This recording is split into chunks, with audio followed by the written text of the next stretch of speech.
बंदी छोड़ सतगुरु रामपाल जी परमेश्वर जी की जय हो।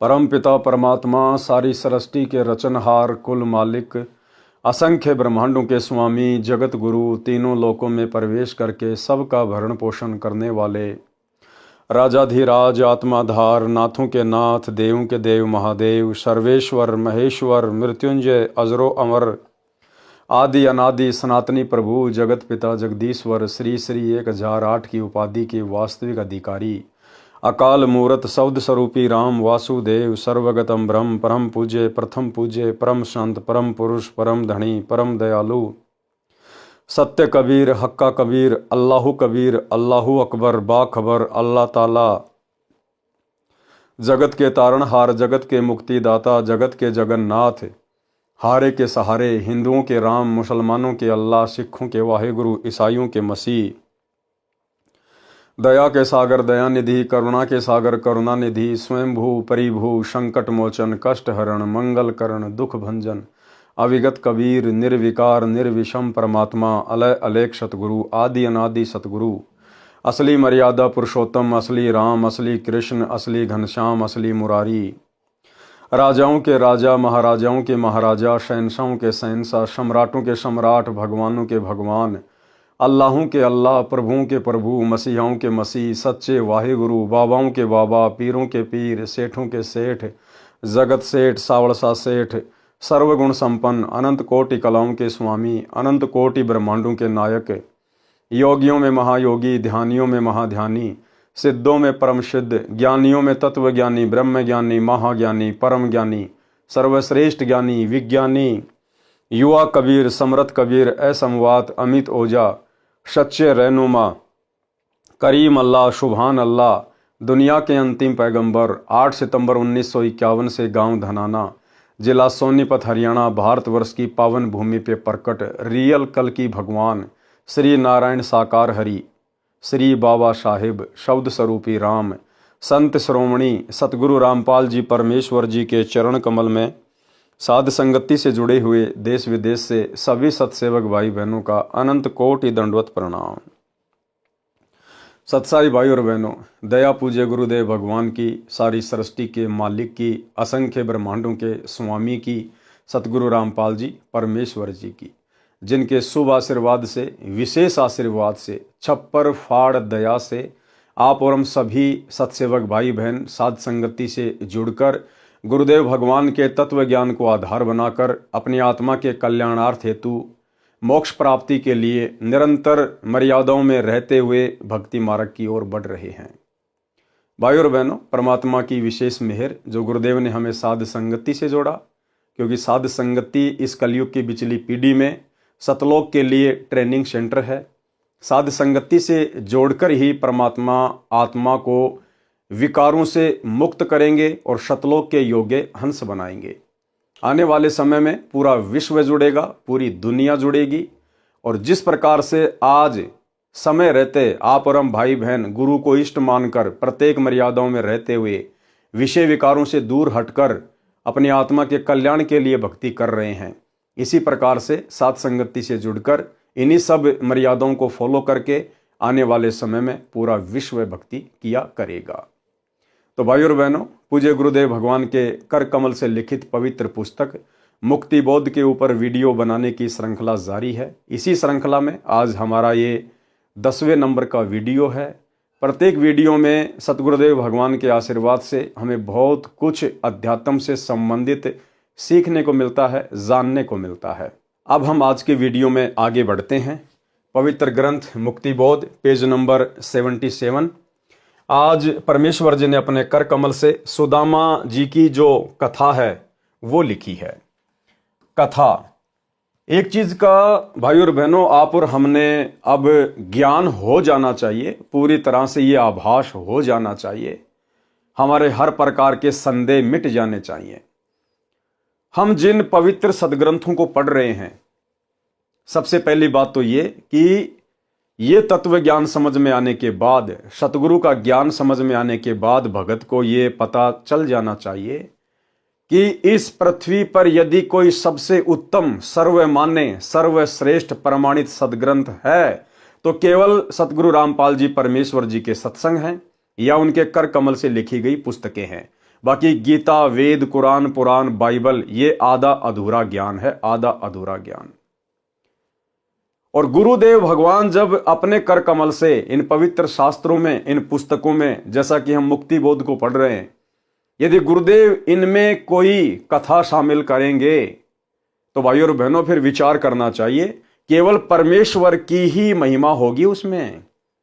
भले जिक्र उसमें श्री रामचंद्र जी का आओ, जिक्र उसमें श्री कृष्ण और सुदामा का आओ, लेकिन गुरुदेव ने यदि उन कथाओं का जिक्र अपनी पवित्र पुस्तकों में कर दिया है तो फिर ये 100% परम सत्य है कि श्री कृष्ण जी के रूप में फिर वो लीला, वो अद्भुत कार्य, वो चमत्कार हमारे गुरुदेव भगवान ने ही किया है, कबीर परमात्मा ने ही किया है। यदि कहीं राम का जिक्र आ गया, किसी अन्य का जिक्र आ गया, ब्रह्मा विष्णु महेश का जिक्र आ गया, तो समझ लेना वो सारे अद्भुत कार्य, अद्भुत लीलाएं गुरुदेव भगवान ने स्वयं ही उन ब्रह्मा विष्णु महेश का रूप धारण करके की हैं। अन्यथा आप और हम भाई बहन, हमारी एक एक श्वास की कितनी कीमत है। गुरुदेव भगवान ने कितना वजन बताया भगत की एक एक श्वास का, कि कहता हूं कहीं जात हूं, कहूं बजाकर ढोल, श्वास जो खाली जात है ये 3 लोक का मोल। तो परमात्मा इन देवी देवताओं की झूठी महिमा करवा के हमारी श्वासें बर्बाद नहीं करवाएंगे। आप और हम भगत भाई बहनों को गुरुदेव भगवान ने इस कलयुग की बिचली पीढ़ी में पैदा केवल ब्रह्मा विष्णु महेश की, देवी देवताओं की, राम और श्री कृष्ण की महिमा के लिए नहीं किया। इसलिए गुरुदेव की पुस्तकों में यदि कहीं राम कृष्ण का जिक्र आता है, ब्रह्मा विष्णु महेश का जिक्र आता है, तो समझ लेना उनके रूप में वो अद्भुत लीलाएं स्वयं कबीर परमेश्वर सतगुरु रामपाल जी ने ही की है। तो आज हम जो कथा सुनने जा रहे हैं सुदामा और श्री कृष्ण जी की, तो श्री कृष्ण रूप में ही सुदामा जी के चरण स्वयं कबीर परमेश्वर सतगुरु रामपाल जी परमेश्वर जी ने धोए थे। आज हम आगे बढ़ते हैं। कथा सुदामा जी को धनी बनाया। किसने धनी बनाया सुदामा जी को? श्री कृष्ण जी तथा ब्राह्मण सुदामा जी सहपाठी थे, यानी दोनों साथ साथ पढ़ा करते थे। शिक्षा काल में दोनों की घनिष्ठ मित्रता थी। शिक्षा उपरांत श्री कृष्ण जी द्वारिका के राजा बने। सुदामा जी अपना पारंपरिक कार्य कर्म कांड करके यजमानी करने लगे। वे वास्तव में ब्राह्मण थे, ग्रंथों के ज्ञान के अनुसार अपने जीवन को चलाया करते थे, परंतु ऋषियों को ही ग्रंथों के गूढ़ रहस्यों का ज्ञान नहीं था। इस कारण से साधना, शास्त्र विधि त्याग कर मनमाना आचरण जो गुरुजनों ने बताया हुआ था वही किया करते थे, जिससे वर्तमान में कोई लाभ नहीं हो रहा था। श्री सुदामा जी की किसी यजमान को भ्रमित करके रुपए या अन्य पदार्थ नहीं लेते थे, केवल अपना व परिवार का भोजन तथा कपड़े यदि आवश्यकता हुई तो लेते थे। कुछ दिन कोई क्रियाकर्म करवाने वाला नहीं आया। एक समय ऐसा आया कि सुदामा जी के पास कोई ऐसा यजमान नहीं आया कर्मकांड करवाने वाला। भोजन की समस्या पूरे परिवार को हो गई। सुदामा जी की पत्नी ने कहा कि आपके 4 पुत्र छोटे छोटे हैं, भूख से बेहाल हैं। आप कहते हो कि द्वारिकाधीश श्री कृष्ण मेरे मित्र हैं, वे द्वारिका के राजा हैं, आप कुछ धन मांग लाओ। वे आपको मना नहीं करेंगे, क्योंकि आप कहते हो कि शिक्षा काल में वे आपके परम मित्र थे। वे आपके साथ घर आते थे और इकट्ठा खाना खाते थे। सुदामा जी ने कहा कि ब्राह्मण मांगता नहीं है। क्या कहा सुदामा जी ने? कि ब्राह्मण मांगता नहीं है।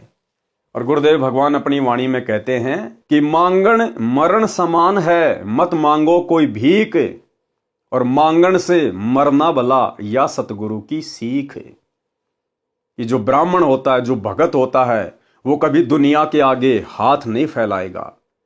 यहां पर भाई और बहनों मांगने के 2 अर्थ हैं। गुरुदेव ने जिस मांगने के लिए मना किया है कि वो ब्राह्मण का धर्म नहीं है, भगत का धर्म नहीं है, वो है भीख मांगना।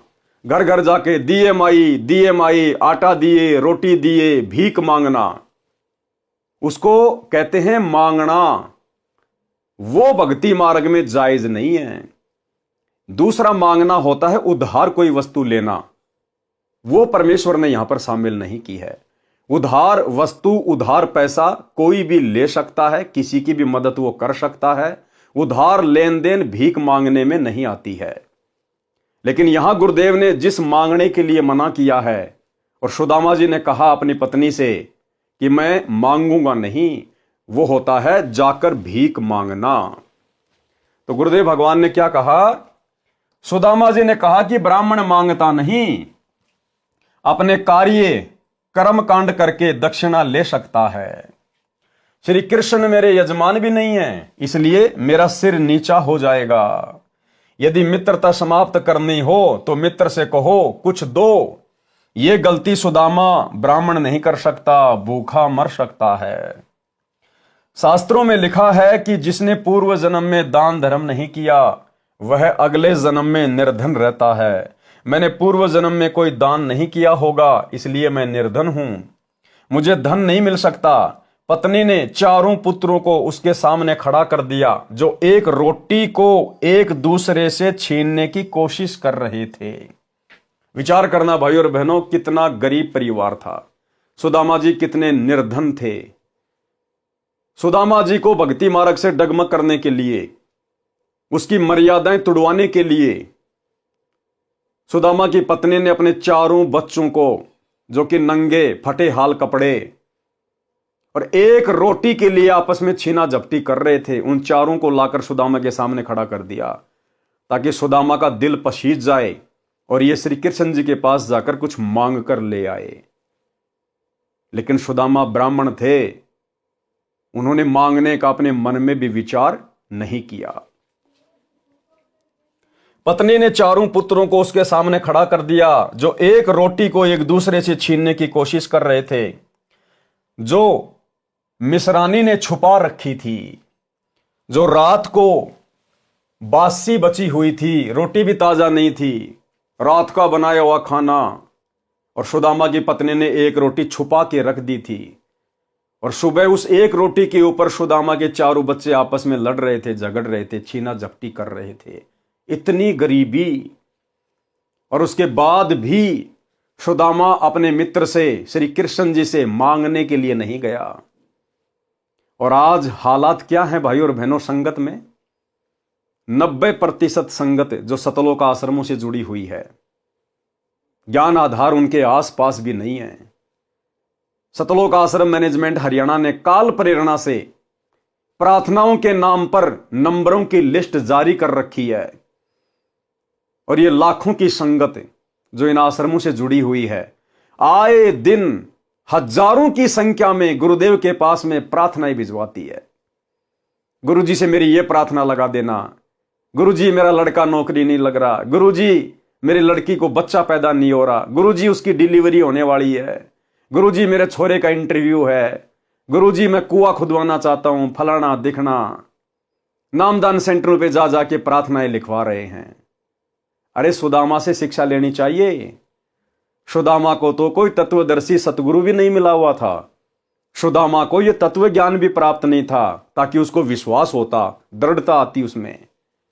आज आप और हमारे को गुरुदेव ने कौन सी वस्तु देने में कमी छोड़ रखी है? शास्त्र प्रमाणित ज्ञान दे दिया। विश्वास के लिए गुरुदेव ने हमारे सौ कार्य किए, और फिर भी हम लोग मर्यादा में रहकर भक्ति ना करके, क्योंकि जो व्यक्ति मर्यादा में रहकर गुरु को इष्ट मानकर भक्ति करेगा, उसको तो किसी के आगे हाथ फैलाने की जरूरत ही नहीं पड़ेगी। वो केवल भक्ति के लिए अपने गुरु के आगे हाथ फैलाएगा कि भक्ति दान मोहि दीजियो देवन के देवा हो, जन्म पाया भूलू नहीं करहूं पद सेवाओ। वो बेटा बेटी नहीं मांगेगा सतगुरु से, क्योंकि उसको ज्ञान हो जाता है कि सतगुरु ने मेरी सर्व भौतिक और आध्यात्मिक इच्छाओं की पूर्ति के लिए मुझे अनमोल भक्ति दे दी। अब यदि मैं मर्यादा में रह के भक्ति करूंगा तो परमात्मा मुझे आवश्यक वस्तु अवश्य देगा। फिर हाथ किस लिए फैलाना, बार बार डिमांड किस चीज की करनी? क्या हमारे गुरु को पता नहीं है? क्या गुरु जी सर्वशक्तिमान नहीं है? क्या गुरु जी दिव्य दृष्टा नहीं है? क्या गुरु जी अंतर्यामी नहीं है, जो गुरु को अपने शिष्यों की तकलीफों के विषय में पता नहीं होगा? तो भाई और बहनों, आप और हम कलयुग की बिचली पीढ़ी वाले तत्वज्ञानी भगत कहां खड़े हैं? और सुदामा जी को देखिएगा, ना शास्त्रों का ज्ञान, ना कोई सच्चा गुरु प्राप्त, फिर भी अपने धर्म कर्म पर अडिग, उसको कहते हैं भगत। तब आज जाके सुदामा जी का नाम है। ये सोचा था कि एक का भी पेट नहीं भरेगा, कौन से बच्चे को दूं, इसलिए उसको छुपा रखा था। वह एक लड़के के हाथ लग गई थी, उससे अन्य छीना झपटी कर रहे थे। मिसरानी ने कहा कि आप इन बच्चों के लिए मांग लाओ।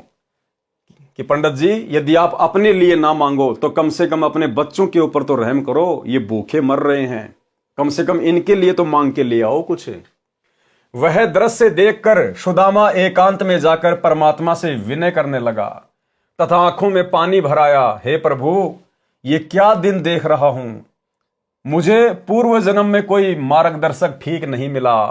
देखो भाई और बहनों, कितनी गहरी शिक्षा है। ना सुदामा को तत्व ज्ञान, ना कोई सतगुरु, और उसके बावजूद भाई और बहनों उसने परमात्मा में दोष नहीं देखा, उसने भगवान में दोष नहीं देखा, श्री कृष्ण जी में दोष नहीं देखा। अपने आप को कोसा कि हे प्रभु, मैंने पिछले जन्मों में कोई दान धर्म नहीं किया है, मैंने कोई ऐसे शुभ कर्म नहीं किए परमात्मा जिस कारण से वर्तमान में मुझे धन मिलता। परमात्मा में कोई दोष नहीं देखा उसने। और आज नाम दीक्षा लिए हुए 6 साल हो गई है, और अगर जरा सा घर में नुकसान हो गया, सबसे पहले गुरुजी में दोष देखेगा कि कहीं मैंने देवी देवता छोड़ दिए इसलिए तो नुकसान नहीं हो गया। अरे कहीं गुरुजी की भक्ति में कोई शक्ति वक्ति नहीं है इसलिए तो मेरे को नुकसान नहीं हो गया। सौ दोष काल प्रेरणा से देखना शुरू कर देगा। तो हमने शिक्षा लेनी है सुदामा जी से, अगर अपनी भक्ति को वर्तमान में सफल करना है तो। अगर आपने ज्ञान को समझकर सत्संग अच्छे से सुनकर नाम लिया है, उसके बाद भाई और बहनों हमारा केवल एक ही टारगेट होना चाहिए, आत्मा का कल्याण। और आत्मा के कल्याण के मार्ग में हमारे ऊपर चाहे कितनी भी बाधाएं क्यों ना आए, कितनी भी समस्या क्यों ना आए, हमने अपने गुरु पर दृढ़ विश्वास रखना है। परमात्मा कहते हैं, राम नाम रटते रहो जब तक घट में प्राण, कबू तो दीन दयाल के भिनक पड़ेगी कान। और एक वाणी के माध्यम से गुरुदेव ने हमें समझाया कि नाम सहित बेवतन भला जो दर दर मांगे भीखा। और क्या हुआ, छत्तर की छाया चाले यो राजपाट दिल्ली का। कि हे भगत, अगर तुझे सच्चे गुरु का सच्चा नाम प्राप्त है और यदि तुझे देश का राजा देश निकाला भी दे दे और ऐसी नौबत आन पड़े कि तुझे भीख मांग मांग के खाना पड़े, तो भी शुक्र मनाना कि तेरे पास में गुरु का नाम है।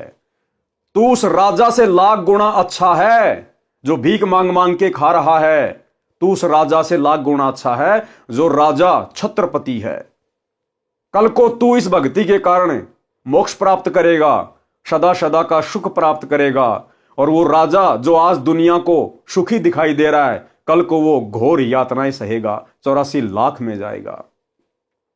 इसलिए गुरुदेव भगवान हमें शिक्षा देते हैं कि भाई हमने हर स्थिति में, परिस्थिति चाहे कैसी भी हो, और सच्चे सतगुरु से सत उपदेश लेने के बाद भी यदि कभी कभार थोड़ी बहुत परिस्थितियां बिगड़ जाती हैं, तो भाई और बहनों उसका एक ही रीजन है कि हमारे ना जाने कितने कर्म बिगड़े हुए हैं जन्म जन्मांतरों के। ये हमारा कोई पहला जन्म थोड़ी है। परमात्मा कहते हैं, जुगन जुगन के पाप सब और जुगन जुगन के मैल, और जानत हो जगदीश तुम हमने जोर किए बदफैल। ये परमात्मा हमने इतने पाप किए उनकी गिनती नहीं है। एक कसाई अपनी जिंदगी में कितनी हत्याएं करता है, हमने अरबों खरबों जो है वो कसाईयों के जन्म भोगे, हमने कई करोड़ों राजाओं के जन्म भोगे। राजा तो एक कसाई से भी ज्यादा जो है पाप का भागी होता है। तो हमारे इतने संचित पाप कर्मों का ढेर, और उसको परमात्मा यदि हल्का सा काट रहे हैं, थोड़ी बहुत कोई समस्या आ भी रही है, तो यही सोचना चाहिए कि परमात्मा मेरी पहाड़ जैसी समस्या को और हल्के में काट रहा है। संत शरण में आने से आई टले बला, और जय मस्तिष्क में सूली हो, फांसी हो, कहते हो कांटे में टल जा। परमात्मा फांसी की सजा को कांटे में टाल रहा है। कुछ भी हो जाए भाई और बहनों, कुछ भी, हमने अपने गुरु पर संदेह नहीं करना, हमने भक्ति पर संदेह नहीं करना, हमने निरंतर आगे की ओर ही बढ़ना है। फिर आएगा एक दिन, आएगा एक समय परमात्मा हमें वो सर्व सुख भी देगा, सर्व लाभ भी देगा और हमारे विश्वास को गुरुदेव भगवान दृढ़ भी करेंगे। तो सुदामा जी से हमने शिक्षा लेनी चाहिए।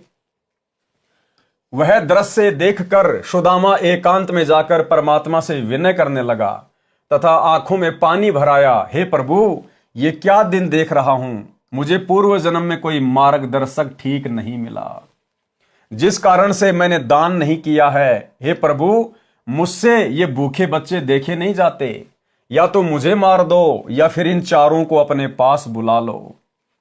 इतने में परमेश्वर कबीर जी एक यजमान का रूप धारण करके आए और ढेर सारा सूखा सीधा आटा, चावल, दाल, खांड, घी, नमक, मिर्च बच्चों के कपड़े देकर चले गए।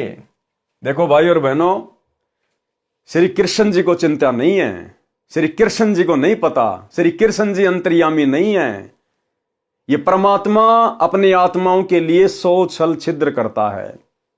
आप और हम सभी आत्माएं, सुदामा जी, श्री कृष्ण जी भी उसी कबीर परमेश्वर सतगुरु रामपाल जी के बच्चे हैं, उनकी आत्माएं हैं। और जब आत्मा के ऊपर कोई संकट आता है, परेशानी आती है, तो परमेश्वर 100 छल छिद्र करता है, अपनी आत्मा को संभालता है। तो सुदामा जी के बच्चों के लिए, सुदामा के परिवार के लिए कबीर परमेश्वर सतगुरु रामपाल जी, जिन्होंने एक सेठ का रूप बनाया और बैलगाड़ी में सारा सामान महीने भर का लाद कर और सुदामा जी के घर पर रख कर चले गए। इतने में परमेश्वर कबीर जी एक यजमान का रूप धारण करके आए और ढेर सारा सूखा सीधा आटा, चावल, दाल, खांड, घी, नमक, मिर्च बच्चों के कपड़े देकर चले गए। ब्राह्मणी ने तुरंत भोजन बनाया, बच्चों को परोसा। इतने में सुदामा जी आंसू पोंछकर रसोई की ओर गया तो बच्चे खाना खा रहे थे। देखो, सुदामा जी परमात्मा से अर्ज कर रहे थे रो रो के कि ये परमात्मा, मैंने पिछले जन्म में ऐसा कोई दान धर्म नहीं किया, मैंने ऐसा कोई पुण्य नहीं किया मेरे मालिक, और ना मुझे हो सकता है ऐसा कोई मार्गदर्शक, कोई सतगुरु मिला जो मुझे सही प्रकार से दान धर्म करने की मुझे कोई विधि बताता। सुदामा जी एकांत में जाके रो रहे थे, अपने भाग्य को कोस रहे थे। उधर से परमात्मा कहते हैं, भाई और बहनों, जय हमरा भगत पछोड़ी होई तो हमरा नाम न लेवे कोई। और एक सत्संग में गुरुदेव भगवान ने कहा कि अगर भगवान का भगत, सतगुरु का भगत यदि भूखा सो जाता है तो कहते हैं सतगुरु को नींद नहीं आती है। सतगुरु को नींद नहीं आती यदि उसका भगत, उसका बच्चा यदि भूखा सोता है तो। अरे सांसारिक जीवन में देख लो भाई, जो भाई बहन माता पिता बन चुके हैं वो देख लो, अगर उनके बच्चे यदि भूखे हैं, घर में खाना नहीं है, क्या उन माता पिता को रात को नींद आएगी? नहीं आएगी।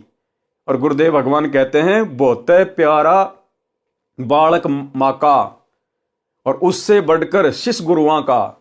एक माँ को अपना बच्चा बाप से सैकड़ों गुना ज्यादा प्यारा होता है, और गुरुदेव कहते हैं गुरु को अपना शिष्य उस माँ से भी सैकड़ों हजारों गुना ज्यादा जो है वो प्रिय होता है। तो गुरु को भला कैसे नींद आ सकती है? परमात्मा का सिंहासन भी हिल जाता है अगर उसके भगत पे दिक्कत आती है तो। लेकिन भगत होना चाहिए कोई फॉर्मेलिटी वाला भगत नहीं, सत भगत, कि चाहे मेरी गर्दन क्यों ना कटे, मैं गुरु की मर्यादा नहीं तोड़ूंगा। तो सुदामा जी एकांत में जाके रो रहे हैं, परमात्मा से अर्ज कर रहे हैं।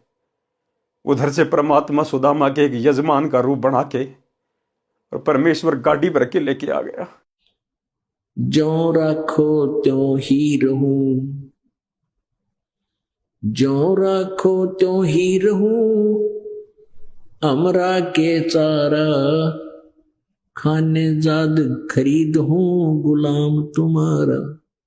परमात्मा की रजा में राजी रहना सीखना पड़ेगा अपने।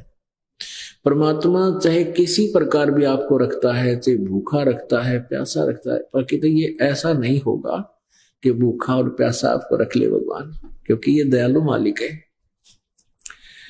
उसके बच्चे जो सही भक्ति पर लग रहे हैं वो भूखे प्यासे नहीं रह सकते हैं, उनके परमात्मा को नींद नहीं आओ। फिर उसके बच्चे जो सही भक्ति पर लग रहे हैं वो भूखे प्यासे नहीं रह सकते हैं, उनके परमात्मा को नींद नहीं आओ। फिर ऐसे ही भाई और बहनों, आने वाले समय में ये दुनिया इस परमात्मा को ना पहचान के अपने पैरों के ऊपर जो ये कुल्हाड़ी मार चुकी है, इस युग परिवर्तन के समय में जब त्राही त्राही मचेगी, अकाल पड़ेगा, सूखा पड़ेगा, उस समय भाई और बहनों यदि हमारे घर में भी कुछ नहीं होगा, यही परमात्मा सतगुरु रामपाल जी भगवान सोच छल छिद्र कर देगा। परमात्मा इस परमेश्वर को आज वर्तमान में गाड़ी लेके आने की जरूरत नहीं है, बैठा बैठा रसोई में सामान भर देगा, पीपे में आटा भर देगा, सिलेंडर में गैस भर देगा। यह परमात्मा वो समर्थ है। छोटा सा संकेत जो गुरुदेव भगवान ने किया है कि जब आपके घर में 2 दाने नहीं होंगे, सुबह मटका भरा हुआ मिलेगा। मटका सुनिए, फिर भगवान व्यवस्था करेगा। आपके घर में 2 दाने होंगे, तड़के भरा पाओगा मटका, पीपा भरा पाओगा आटे का, इस तरह कर देगा दाता आपके लिए। लेकिन भक्ति करवाने के लिए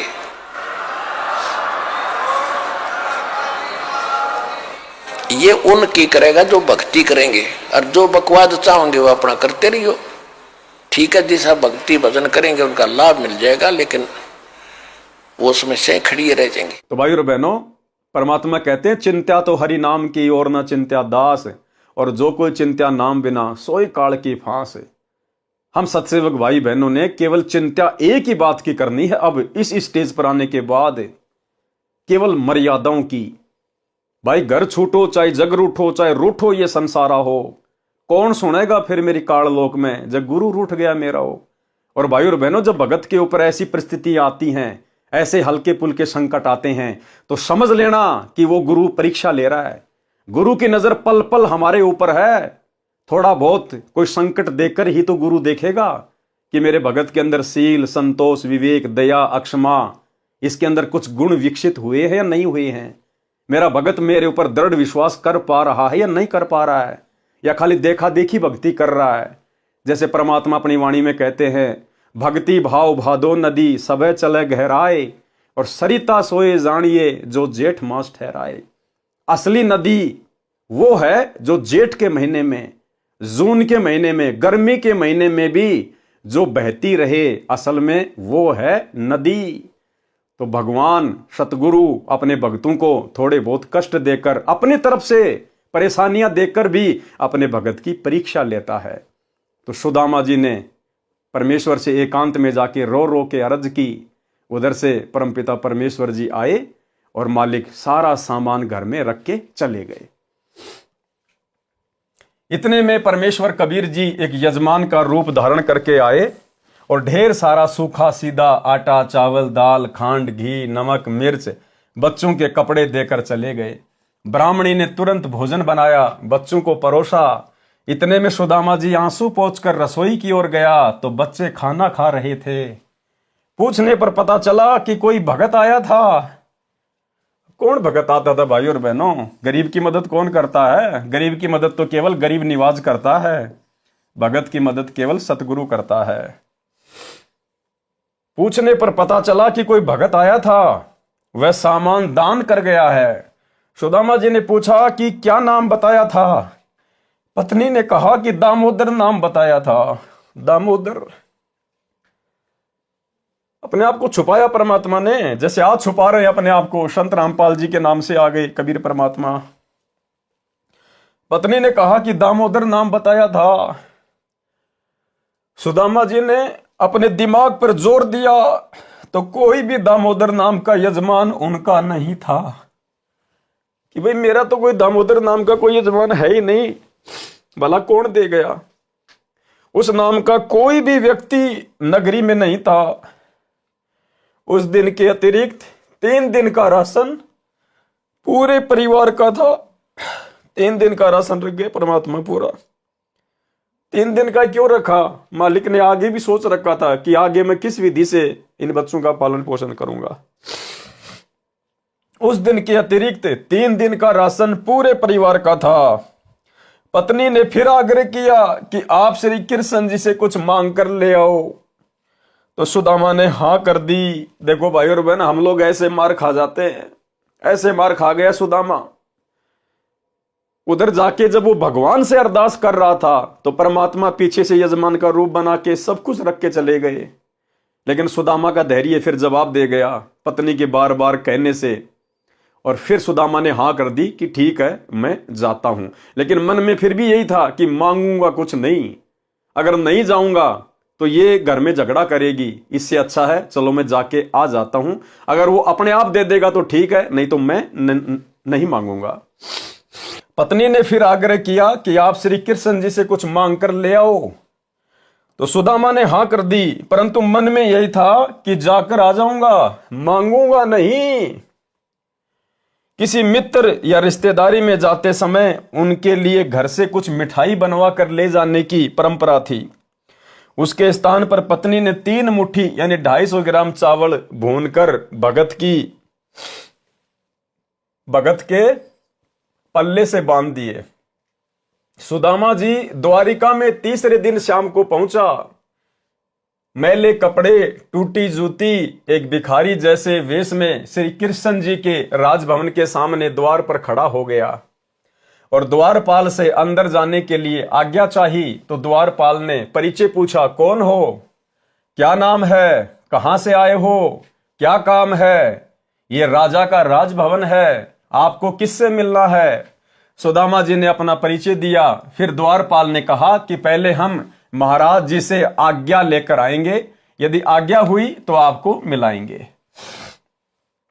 द्वारपाल ने श्री कृष्ण जी को सब पता बताया।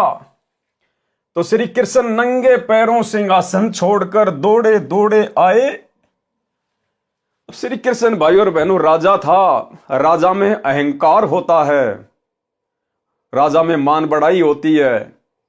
राजा अपने एक मैले कुचैले गरीब से भगत के लिए नंगे पैर दौड़कर नहीं आता कभी भी।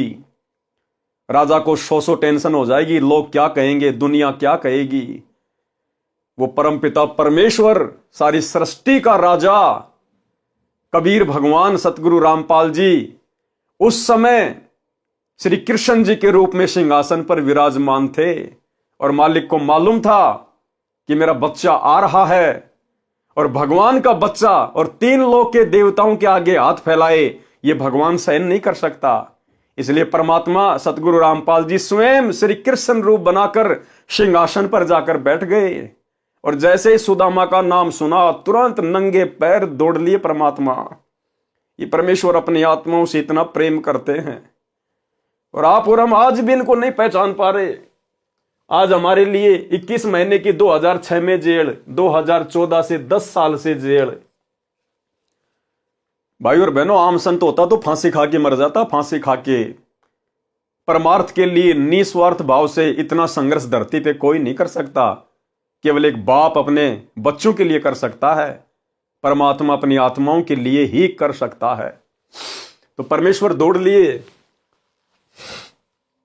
द्वारपाल ने श्री कृष्ण जी को सब पता बताया। तो श्री कृष्ण जी नंगे पैरों सिंहासन छोड़कर दौड़े दौड़े आए और मैले धूल भरे कपड़ों समेत सुदामा जी को गले से लगा लिया और सिंहासन पर बैठा दिया, अपने सिंहासन पर बैठा दिया परमेश्वर ने।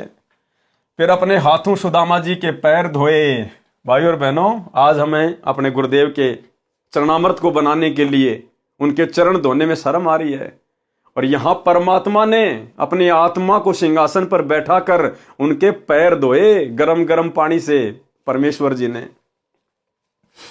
फिर अपने हाथों सुदामा जी के पैर धोए, नहाया, नए कपड़े पहनाए, कई प्रकार का भोजन बनवाया।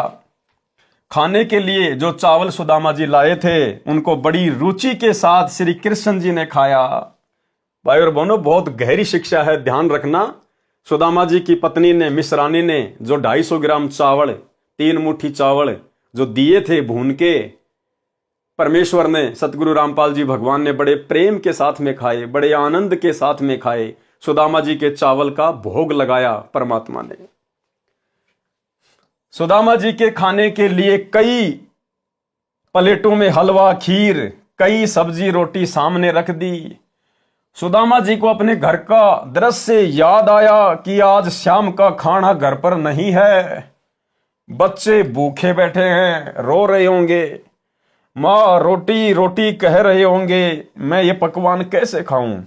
यदि नहीं खाऊंगा तो श्री कृष्ण जी को पता चलेगा कि मैं कुछ नहीं मांगने आया हूं।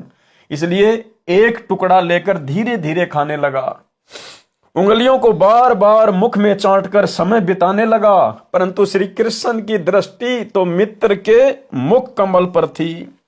परमेश्वर कबीर देव सतगुरु रामपाल जी की दृष्टि तो अपने भगत के मुख कमल के ऊपर थी। और ना होती तो भी कोई बड़ी बात नहीं भाई और बहनों, ये मालिक तो अंतर्यामी है।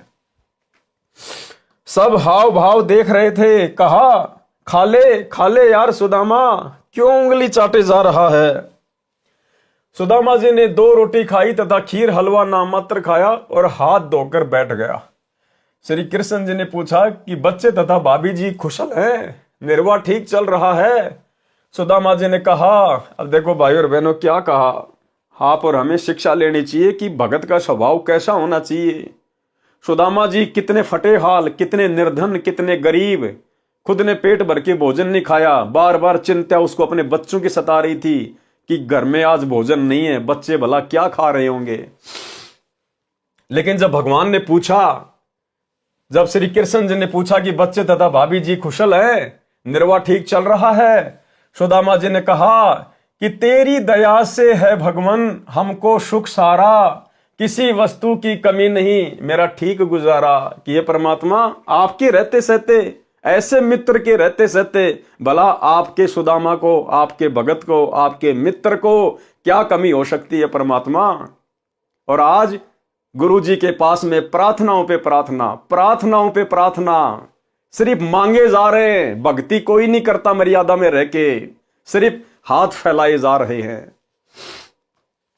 तेरी दया से है भगवान हमको सुख सारा, किसी वस्तु की कमी नहीं, मेरा ठीक गुजारा। श्री कृष्ण जी तो समझ चुके थे कि ये मर जाएगा पर मांगेगा नहीं।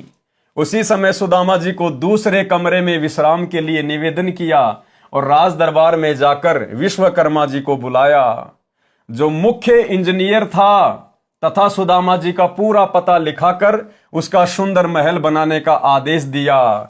इस कबीर परमेश्वर जी को कोई आवश्यकता नहीं है किसी इंजीनियर को बुलाने की, ये खुद ही इंजीनियर है जिन्होंने पूरी कायनात को रचा है। इस परमेश्वर ने खुद ही सारा खेल खेला और सुदामा जी का महल बना दिया, तथा कहा कि लाखों रुपए का धन ले जा, जो भगत के घर रखाना, ये कार्य 1 सप्ताह में होना चाहिए। विश्वकर्मा जी ने 6 दिन में कार्य संपूर्ण करके रिपोर्ट दे दी। सुदामा जी प्रतिदिन चलने के लिए कहते तो श्री कृष्ण जी विशेष विनय करके रोके रहे। 7वें दिन सुदामा चल पड़ा, नए बहुमूल्य कपड़े पहने हुए थे। रास्ते में सोचता हुआ आ रहा था कि श्री कृष्ण मेरे से पूछ रहा था कि किसी वस्तु का अभाव तो नहीं है, क्या उसको दिखाई नहीं दे रहा था कि मेरा क्या हाल है। वही बात सही हुई कि मित्रता समान हैसियत वालों की निभती है। सुदामा जी के मन में दोष आ गया। अंत में परमेश्वर जी ने सुदामा जी को विदा कर दिया और बढ़िया बढ़िया सुंदर सुंदर जो है कपड़े उनको पहना दिए।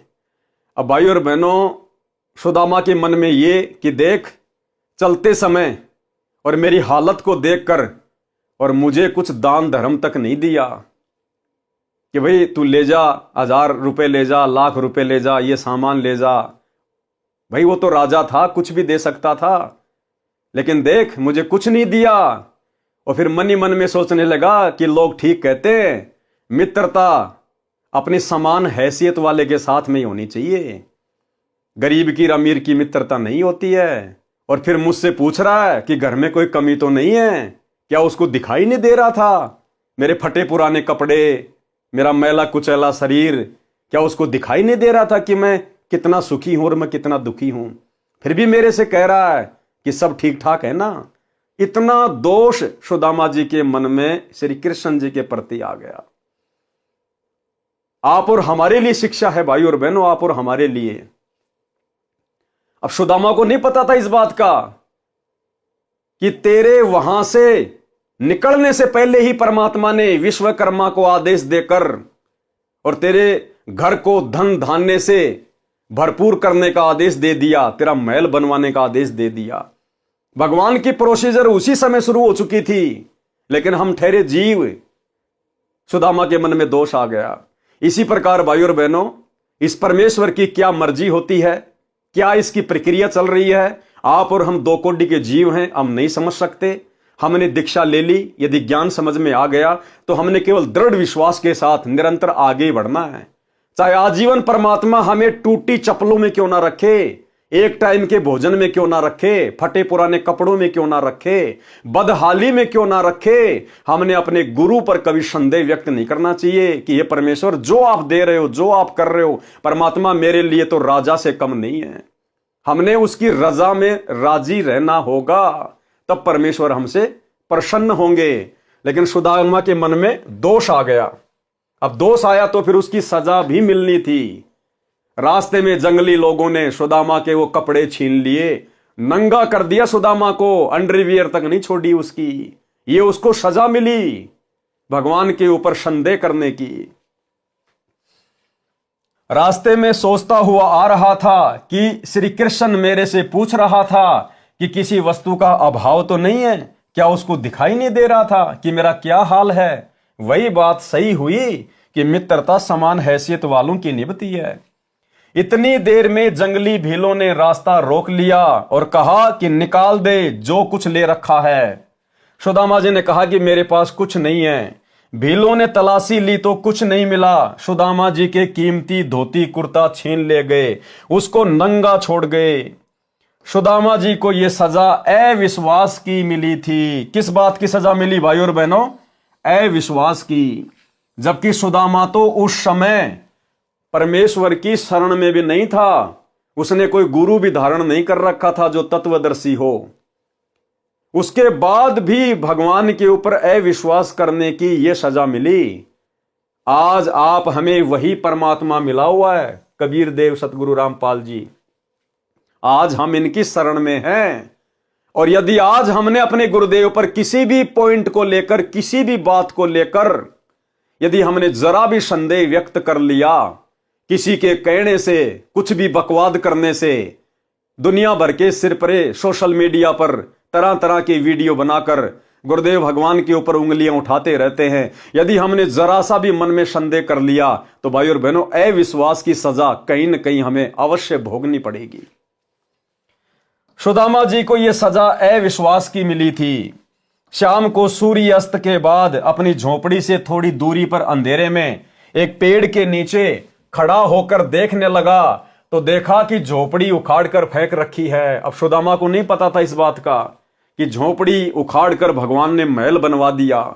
सुदामा ने देखा भाई किसी अमीर आदमी ने और मेरी झोपड़ी को उखाड़ दिया और यहां पर अपना महल बना लिया, और भाई पता नहीं मेरे बच्चे कहां होंगे, किस हाल में होंगे, भूखे मर रहे होंगे। ये सोचने लगा एक पेड़ के नीचे खड़ा होकर। अंधेरा था, नंगा था, एक पेड़ के ओट में खड़ा होकर सोचने लगा। अपने मकान के पास में खड़ा होकर देखने लगा तो देखा कि झोपड़ी उखाड़कर फेंक रखी है। उसके स्थान पर आलीशान महल 2 मंजिल का बना है।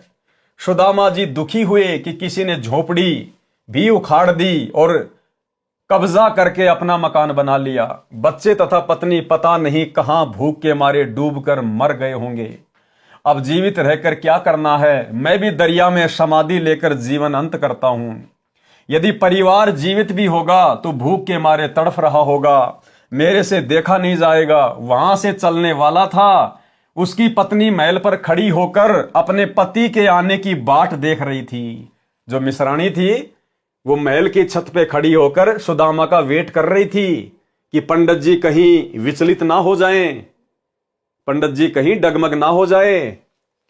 वह विचार कर रही थी कि पंडित जी अपनी झोपड़ी को न पाकर कुछ बुरी ना सोच लें।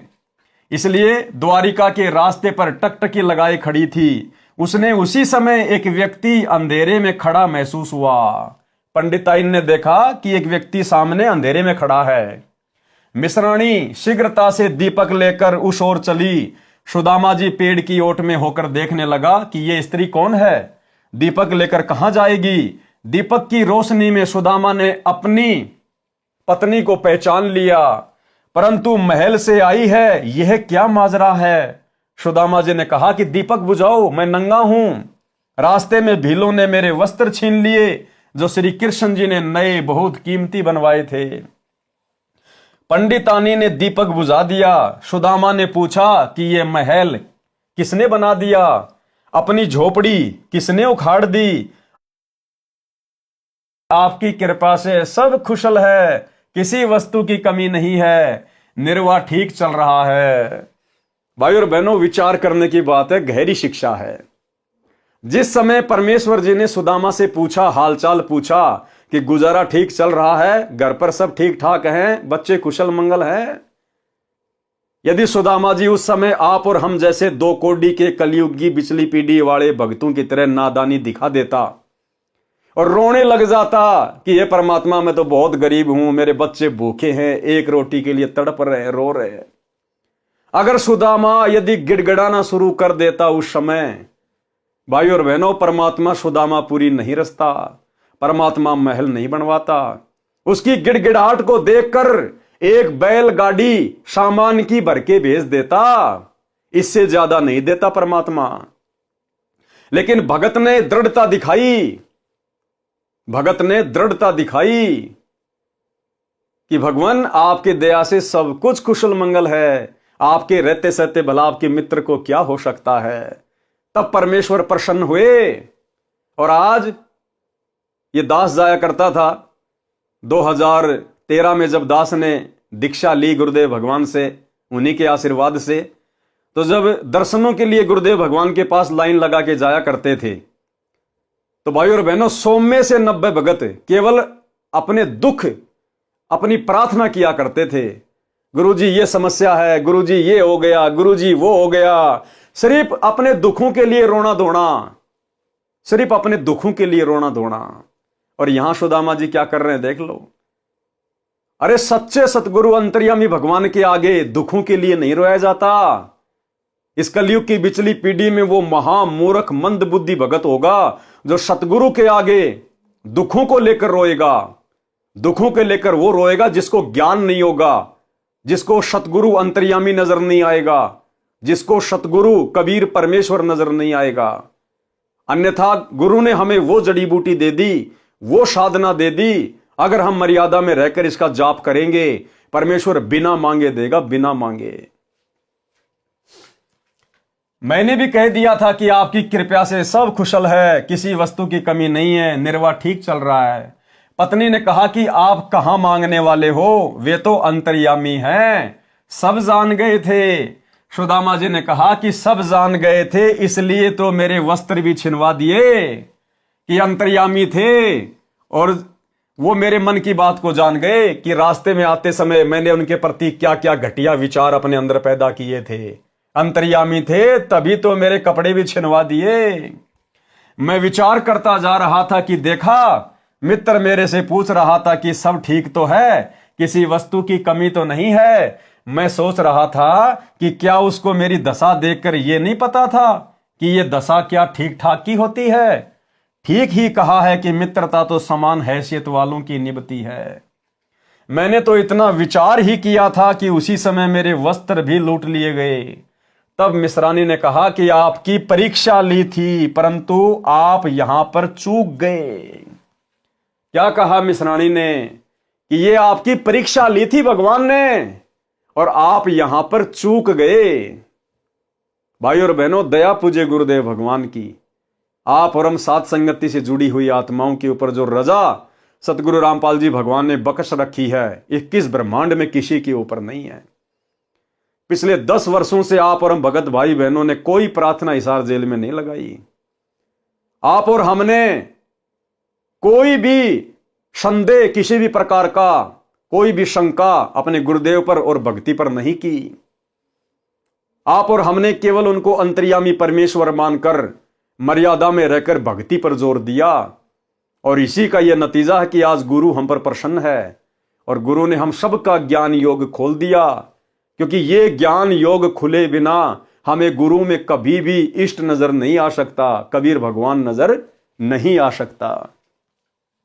तब मिश्रानी ने कहा कि आपकी परीक्षा ली थी, परंतु आप यहीं पर चूके थे, उसी का झटका आपको दिया। अब देख तेरे मित्र का कमाल, अब देख परम मित्र का कमाल।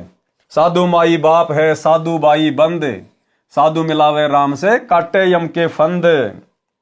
बच्चों के वस्त्र राजाओं जैसे हैं, 4 सिपाही चारों कोणों पर रखवाली कर रहे हैं। वाणी नंबर 106 में यही कहा है कि संत सुदामा जी श्री कृष्ण के संगी यानी मित्र थे, जो दारिद्र यानी निर्धनता की दरिया नदी यानी अत्यधिक निर्धन व्यक्ति था, उसके चावल खाकर कंचन सोने के महल बख्श दिए, यानी निशुल्क मुफ्त में दे दिए। क्या खाकर? उसके चावल खाकर। देखो भाई और बहनों, परमात्मा कहते हैं खेल चाहे डिस्ट्रिक्ट लेवल का हो, चाहे नेशनल लेवल का हो, चाहे इंटरनेशनल लेवल का हो, नियम एक जैसे ही होते हैं। ठीक इसी प्रकार यह भक्ति मार्ग है। यह भक्ति चाहे 3 लोक की हो, चाहे किस ब्रह्मांड की हो, चाहे सतलोक की हो, नियम एक जैसे ही हैं। उस अंतर्यामी कबीर परमेश्वर सतगुरु रामपाल जी को बचपन से लेकर उस समय तक सुदामा की सारी स्थिति का पता था।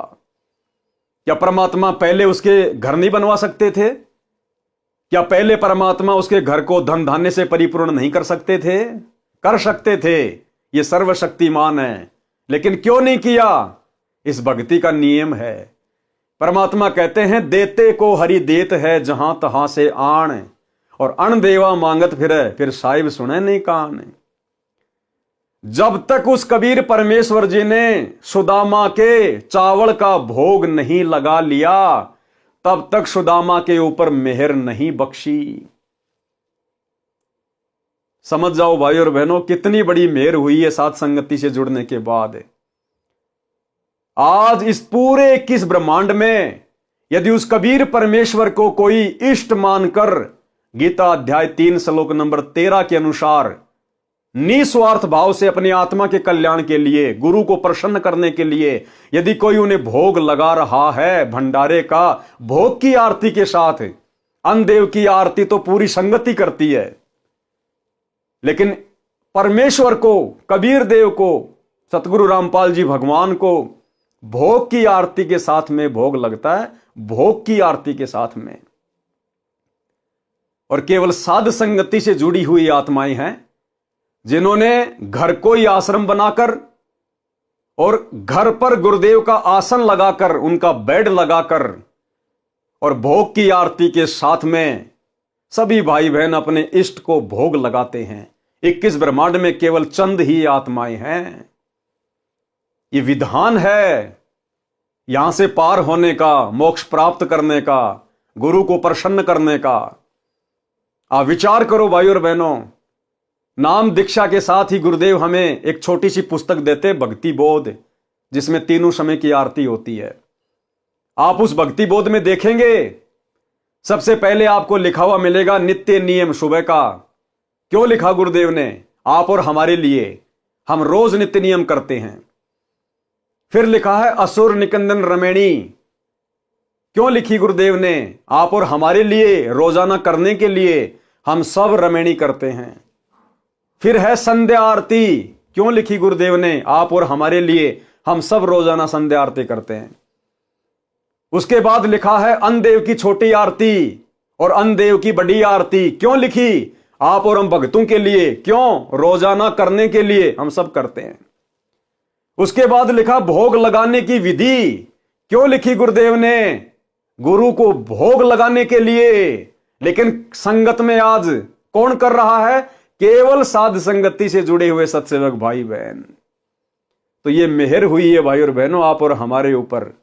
इसलिए दास बारंबार कहता है कि साध संगति से जुड़े बिना, क्योंकि साध संगति गुरुदेव भगवान का सतलोक के लिए ट्रेनिंग सेंटर है, इस साध संगति से जुड़े बिना हमारी तमाम आध्यात्मिक क्रियाएं पूर्ण नहीं हो सकती है। तो जब परमेश्वर ने वो सुदामा जी के द्वारा लाए गए चावल का भोग नहीं लगाया, तब तक कुछ नहीं दिया। और जैसे ही गुरुदेव ने भोग लगाया, परमेश्वर ने सुदामापुरी रच दी। सुदामापुरी, कंचन के महल। बॉडीगार्ड भी खड़े हैं सिक्योरिटी के लिए कि कहीं कोई मेरे भगत को दुखी ना कर दे, परेशान ना कर दे। और आज भाई और बहनों यकीन मानना, आप और हम सत्सेवक इस काल की नजरों में कांटे की तरह चुभ रहे, कांटे की तरह भयंकर तरीके से। इसका जी करता है कि इनको मसल दूं मैं, लेकिन उसका जोर नहीं चल रहा हम सत्सेवकों के ऊपर, क्योंकि परमेश्वर ने रक्षा कवच बना रखा हमारे चारों तरफ, हमारे मकानों के चारों तरफ, हमारे शरीर के चारों तरफ रक्षा कवच। उसको तीर जैसे झटके लगते हैं जब वो पास आता है तो।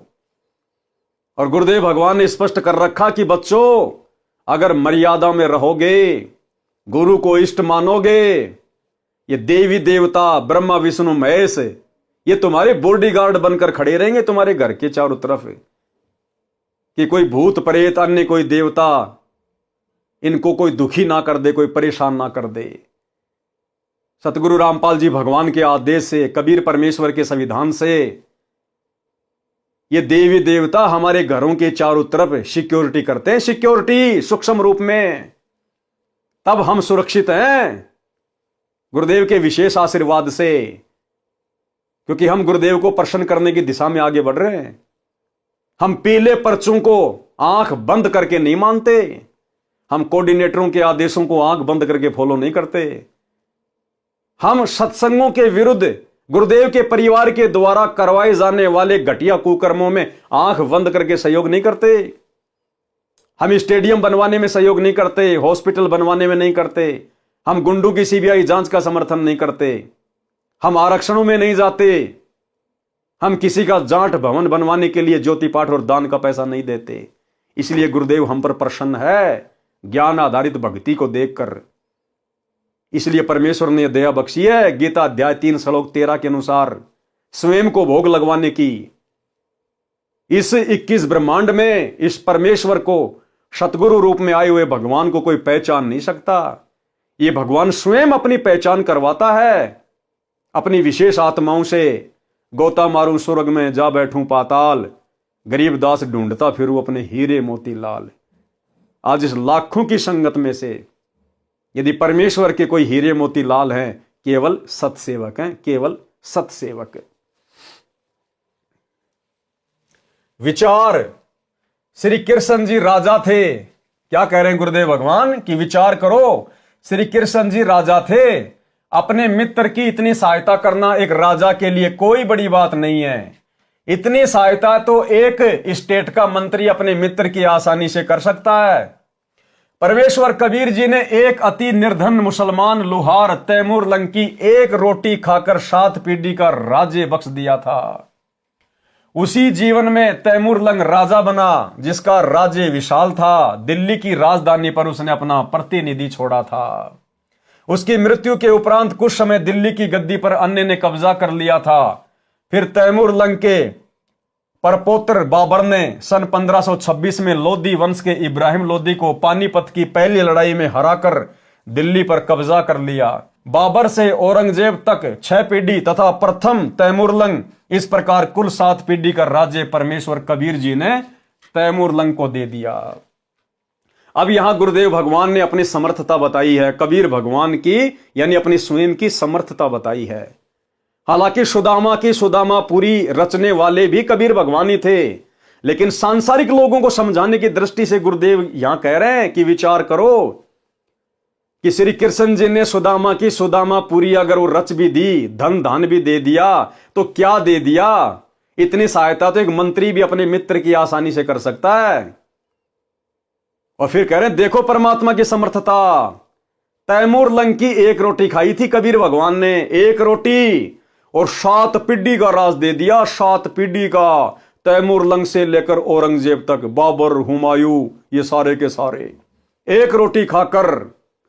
तो उस परमेश्वर की समर्थता के आगे श्री कृष्ण जी ने भला अपने मित्र सुदामा की क्या सहायता कर दी?